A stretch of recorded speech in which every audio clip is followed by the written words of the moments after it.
coming over to Kauai. Hawaii? How far is it to Honolulu or Waikiki? 眩しくて怖いのよ。日の光が。To learn from a guy that learned the game from the guy that invented basketball, it kind of allows you to understand the way that he taught, the way that he coached. How do you feel, Dad? Very funny. Can't believe y'all got me on the app. Excuse me, miss? Smooth talk. I was looking to hire a private investigator for a personal matter. I'm a member of the bar case. Last time I checked. Gosto de suspense, mas que tem investigação. Chance of Reaper, 48! I wish there was joy, you know? But I've got to get it together because people need to see me strong.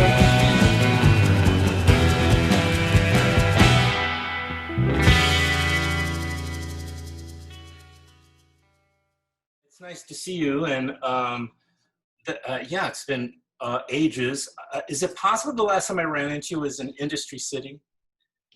Oh, that's right, at that wonderful food event. That's true.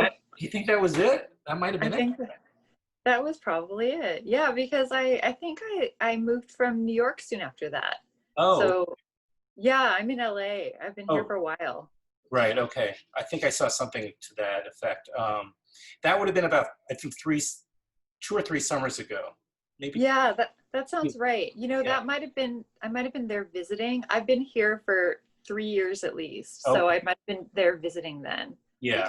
I think I was like house sitting for some friends. It was like summer or something. I think I was a visit, but yeah, I've been out in LA and it's been nice. Are you, how's the air quality where you are? The air quality is fine. It was just bad for like 2 weeks. I have family. I'm from California and I have family up north and it's so much worse up there. I think it's also worse in the valley. I'm a little bit closer to the ocean, so it's not as bad here. Good for you. I'm glad to hear that. And how close is Memphis? Memphis, usually just a quick flight away. I'm nearby LAX, and I always joke that LAX is like my public transportation, or was until 7 months ago. Mm-hmm. So it's been strange. I had, I picked this place in part because it was so easy to travel, and I just have stopped traveling. I was flying every 10 days or something, whether to Memphis or to another festival. So I'm doing the festival this year virtually, which is strange, but even as even as the programmer, that's got to be that you're not even there for the. I guess they're doing in addition to the virtual screenings, they're also doing some drive-ins, right? And what you're calling lawn screenings. Yeah. So there's there's also the outdoor events, but I guess it just didn't make sense. Well, we actually, for the drive-ins, we couldn't do live Q&As because of the setup there. Oh. And so what we're doing is pre-recording those Q&As. There's like no Wi-Fi, it's not possible to do live Q&As in the drive-in. So I've done most of the Q&As for the feature films at the drive-in, and you'll see it projected when you're there. It's so strange. Even people, we're not encouraging people this year, me or any filmmakers, to come to the festival, but we have some filmmakers who've decided to drive there anyway, and just on their own. And so it'll be strange. They'll be, instead of applause, they'll get honking from the cars. Yeah, I did it myself up here. I actually, well, you don't know what happened. I also left New York. I left New York a few months ago, and I moved up to the Hudson Valley. So I'm actually like near Woodstock, that area. But I'm on the other side of the river. But I went to one of their drive-ins. Oh, great. And it was a really positive experience. And I really enjoyed it. It was a little earlier, so it was still, not cold. I mean, it's not really cold yet. I mean, it's sort of in this middle stage right now between seasons, but it was a really fun experience. I urge people that are watching or listening to do it if it's happening, if you're in the Memphis area, to check out the drive-in, which I happen to have written down here. Is it the Malco Summer Drive-in? Yes, and summer is a street, not a season. So I it was will wondering. be in October. Yes, the summer drive. Good. Glad you clarified. Clarified. Yeah. Because I was thinking, well, I mean, even if it is, maybe they're expanding because of these extreme conditions, these unusual circumstances. I would think everybody needs to pull together and make these things successful, make the IndieMemphis Festival work, no matter what it takes. So yeah. But it's an easy mistake to make. But I'm looking forward to our virtual events too, and the in-person lawn screenings. We just had, before the festival, we have something called the Black Creators Forum, and we just had this weekend. It was really great. It was really, really interesting to see what we could. I think we were worried because it's usually a 2-day conference in person, with lunch and breakfast, and lots of networking is a big part of it. Lots of people mingling in the lobby and meeting new connections and future collaborators. So it was a big question: how do we create that virtually?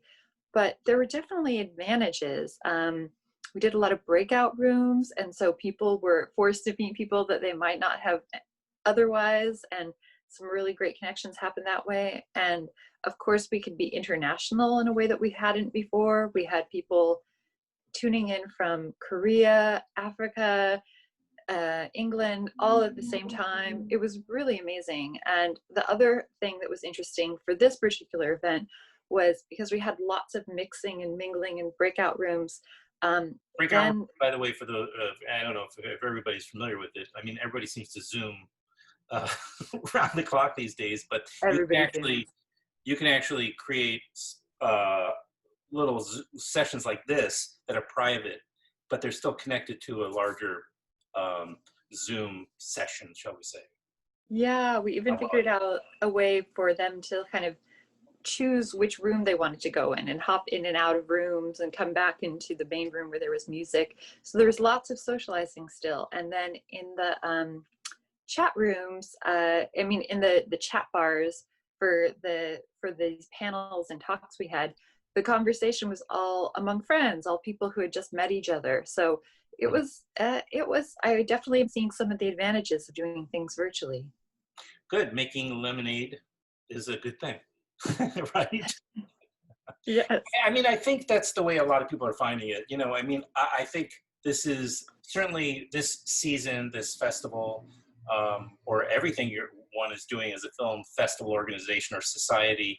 This is a lot of firsts going on. So, it's a trial and error type of phase. And I hope everybody that, participates is as understanding and patient as it sounds like they are about this is kind of experiment, throw it against the wall, see what sticks. And then, if things go ahead. Oh, I was just going to say, we thought people would have to be more understanding and patient, but I think we're just finding new ways. Like programming at the drive-in means playing more genre films.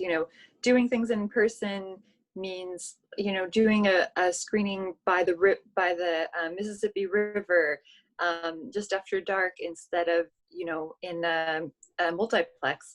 So there are definite. It's just a different experience, and I think we really just kind of embraced the challenge and tried to find new ways to do it. But I think it'll be really interesting to see once the festival starts, we had a preview party just before the festival when we announced our schedule. And again, we had filmmakers coming in from all over the world who probably normally wouldn't have a chance to come to Memphis. So yeah, it was really great. Yeah.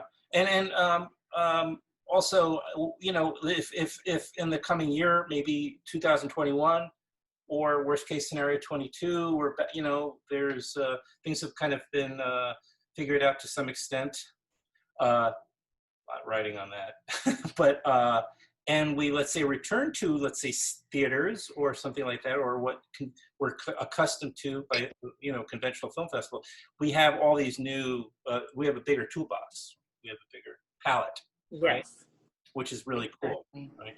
Exactly. It's something a lot of colleagues I know have said, including my boss, my executive director, Ryan Watt, that we that it's we should have been utilizing these tools before, and we just weren't. We were just kind of leaning on old habits and not utilizing the full palette of what we have in order to connect audiences and get films out there. So we're definitely seeing some of the advantages of it. I mean, it's definitely a challenge. I mean, another challenge for us, Adam, is that we are right before the election, and we always knew this. We decided early on we weren't going to cancel the festival. We saw a lot of other festivals canceling. Yes. So we knew we'd exist in whatever form we had to. But we also knew that the election would, so that kind of really influenced the programming. We were really knew that when people were watching films, it wouldn't be in the era of COVID when they were, baking bread and, like that sort of, we knew that we knew that there'd be this tension and this sort of anxiety and this feeling of, in some ways, of sort of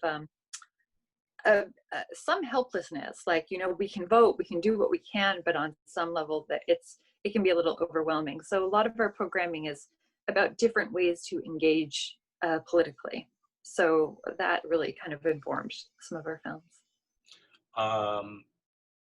Well, we could talk about a few of those examples, but you mentioned before sitting by the river at a screening, so I assume that's more like a film, one of the lawn screenings that we talked about. So how does that set up? Just kind of curious, so it's safe and everything. We're all certified. So it's we are setting up what we call pods, which are basically, so it's by the river and on the lawn, and there are basically sort of these circles drawn for each person. So if you buy a ticket, you either buy a ticket for two or for a family or group, and then you go to your little pod. And then we'll have a Q&A. This is for this Friday. We're having a screening of a film by a Memphis filmmaker called Coming to Africa by Anwar Jameson, and it will be by the river. He's bringing through a different organization. Again, we're not encouraging travel, but his actor Khalil Kane, who people know from movies like Juice and the TV show Girlfriends, is going to be there. But there'll be separate microphones for each person. No mixing microphones. That's a big COVID rule. Yeah, of course, you have to. No mixing microphones. And and then we'll have like it was really something. So I think it'll be really interesting, but it'll weather permitting, knock on wood, it'll be great. I think so far it looks good weather-wise. Do you have an idea of the sheer number of hours you were on Zoom organizing this year's festival? Oh no. Okay. Oh no. Let's talk. That's a good question. I think it's beyond a lot of work. Capacity, comprehension, how many hours we've been on Zoom organizing. Oh, yeah. Well, yeah, hopefully in a matter of a couple of weeks or a few weeks, you'll be back to being able to take some time off from it. Well, you mentioned the theme of the political documentary, which is, but more specifically, as you put it, engaging, because we can tell by the millions of Americans who have been lining up at polling places in weeks in advance of what we used to call Election Day, that engagement is on everybody's mind right now. So, yes. And so it's represented in the programming, it sounds like. Yeah, well, you talked to Tammy Sawyer, and we have a great documentary about her campaign, which is interesting. Our conversation was about, elections, but also ways you can engage. She also comes to politics as an activist. So we talked a little bit about that. And so those are, politics and election is a way to engage, but there are also other ways that, and that's key to Tammy's story. We also have some really interesting, we have a documentary by a Brazilian actor, Lázaro Ramos, who made his directorial debut, and it's called Executive Order. And he's a Black Brazilian director, and it's about what would happen if it's sort of a lo-fi science fiction about what would happen if all Black people in Brazil were sent to Africa. And it's really a really interesting sort of imaginative way of dealing with politics. Another film like that is American Thief, by another Brazilian director, actually, who's been in America for a while, Miguel Silveira. Oh, do you know, we watched that one the other night, yeah. Oh yeah, so that's an interesting documentary. So he shot it while in the last election when Trump was being won. He just had this sort of bad feeling that something was going to happen, so he made sure to document it. I know, and then turned it into this sort of espionage thriller murder mystery. And I don't know if you should talk to him. He would be great on your show, but he let us know he's going to film a sequel coming up very soon. So hopefully there'll be a different ending. But yeah, so they're just really, and then we have another movie about Trump specifically, very different than American Thief, and that is the world premiere of a film called What Do You Have to Lose? And that is something that Donald Trump said to Black voters, like, vote for me, what do you have to lose? So it's a very fascinating documentary using footage and scholars to talk about the sort of racist propaganda of Trump's campaign.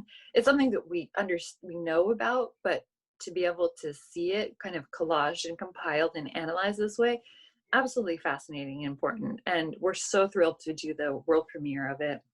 We also have a movie called Unapologetic, which is about the Black Lives Matter protest movement, but particularly about Black women's role in that protest movement and politics, activism in general.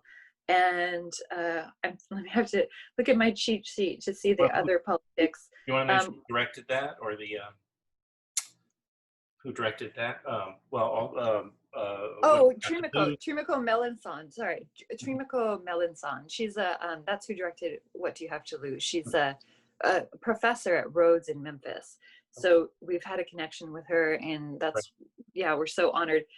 We have the connection with her, but really the other reason why she honored us with the world premiere is because of our timing. So right before the election, she thought that would be a good timing. We have a film called The Inheritance. I don't know if you saw that at New York Film Festival, I did see that one at the New York Film Festival. Yeah. Yeah, so that deals with politics in a different way, sort of political history and the inheritance of that. And Her Socialist Smile, which was also at New York Film Festival, which is about Helen Keller's socialism. So we have like really a lot of films about politics. Oh, and then we have, of course, Jimmy Carter, Rock and Roll President, which is a more sort of lighthearted reminder of when politics was fun. Right. So lighthearted. And that it could be fun again. We'll see. Yeah. There could be a lot of fun ways this next few months go as well. Although, let's just wait and see, and not. We'll just wait and see. And then I can't imagine Biden just like hanging out with Bob Dylan though in the same way, or with like, I don't know. I'm sure he'll be fine. He might not be as fun as Jimmy Carter though. Oh, I see what you mean. Yeah. Yeah. For sure. No, I'm not sure who that would be. He'd be hanging out with, but we'll see. We'll see. I hope we have the opportunity to see who Joe Biden might be hanging out with as president. Yes, me too. Good point.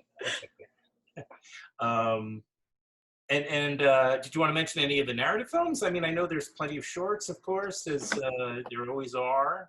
Actually, some of those films were narratives that I mentioned. The American Thief is a narrative. Right. The Inheritance is sort of a narrative hybrid.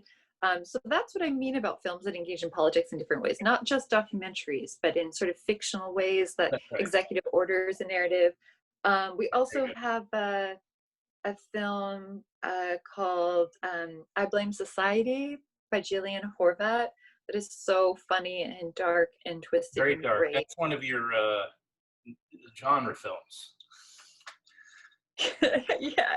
Well, we have it playing in our last slot right before in our sort of pre-Halloween slot on the 29th, but we also have it playing at the drive-in before screening of Crash, Cronenberg's Crash at the drive-in. Oh, so it's right. genre, but it's very sort of intelligent. I mean, all genre is, but it's a little, it's maybe not typical genre, but it's interesting. It's about sort of asking, sort of analyzing the idea that the same skills that make a successful filmmaker also make a successful murderer. And there's a lot of murdering in this movie, and it's very funny, and I recommend it. We also have another sort of dark comedy, not quite as dark as that, Shiva Baby by Emma Seligman. Hilarious. And yeah, we have a lot of sort of comedic, dark, we have a lot of women filmmakers working in genre. Well, we always have a lot of women filmmakers, but this year is particularly in genre. We have an After Dark series programmed by our shorts programmers, Bridget Wheeler and Kaylin Myers. And just sort of, it happens to be that this entire After Dark sort of, midnight movie shorts block is all directed by women. So yeah, there's so many shorts. We're so lucky to have so many world premieres of really interesting shorts, and just like, I think our shorts programming is really strong. And we reduced our features programming, but we actually expanded our shorts programming this year, and they're all available the whole festival online. So there's a chance to kind of see best of the year of shorts, I think. Oh gosh, there's so many movies I'd like to highlight. Have you seen So Late, So Soon yet? I don't think I have. Oh, it's so charming. It's made by this. It's this portrait of these two older eccentric artists, and it's made by Daniel Hymanson, who had been the art student as a 3-year-old of this woman who's an artist and also a teacher. It's sort of like, do you remember that film Cutie and the Boxer? Of course. I did hosted a screening at the Brick, where we had a huge turnout. That was great. Oh yeah, it's sort of, it has that vibe, but I feel like I fell into a Trump mode there for a moment. I made it all about my own success and about me. I had a beautiful screening. It was beautiful. Okay, that's really funny. It was what is the word he always uses? Like, I forget. But let's not talk about Trump. But anyway, so this film, So Late, So Soon has a it reminds me of Cutie and the Boxer, but it's with more pastel colors and roller skating. It's just so charming and eccentric. I can't recommend it enough. So Late, So Soon? Is that what you said it's called? So Late, So Soon, yes. I wonder if Caitlin provided the link for that one. I think she did.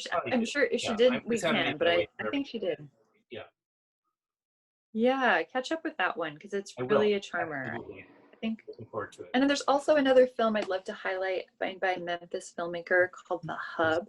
And The Hub is, what we call, like, FedEx is a big employer in Memphis. Oh, sure.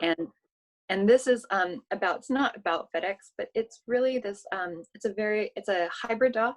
It mixes narrative and documentary about just low wage, like surviving on low wages in Memphis, but also it could be universal anywhere. And sure. I just think it's so beautiful and important. And I'm so thrilled. This is another film we're doing the world premiere of. So it's an honor.